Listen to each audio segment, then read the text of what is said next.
An aortic aneurysm is a balloon-like bulge in the large artery that carries blood from the heart through the chest and torso. And if left untreated, it can be deadly. In Health Watch, Shelley Botat has more on a procedure that is saving lives.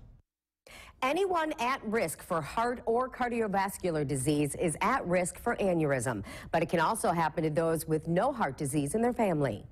Tom Wonderling needs to stay in shape to keep up with his hunting dogs. Basically, I've been working with training of bird dogs. For the past 3 years, Tom noticed he would get flu-like symptoms during the fall season. I had coughing and was tired and lethargic. A little over a year ago, he finally went to the doctor, who took tests.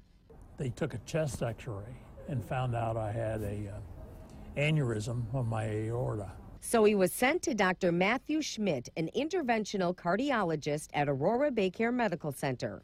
Aneurysm can happen to any blood vessel, and it means just enlarged from normal. Tom's was on his aorta, the large blood vessel coming out of the heart. When the blood vessel gets big enough, there's a risk for rupture. It's typically a life-threatening thing.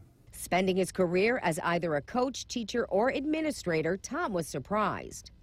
I thought I was as healthy as one could be. The aneurysm was in a spot where they could stent it using the thoracic endovascular aortic repair, or TEVAR, approach.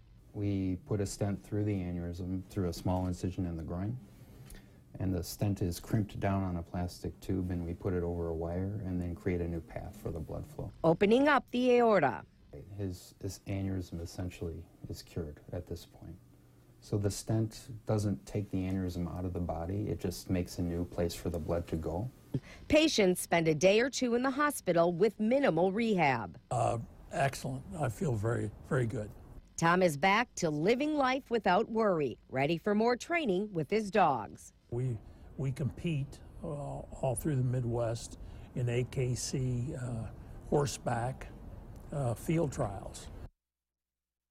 The risk factors for aortic aneurysm includes high blood pressure, high cholesterol, hardened arteries, and smoking. To learn more, you can call Aurora BayCare or email HealthWatch at aurorabaycare.com. And that's your Health Watch. I'm Shelley Botat, Local 5 News.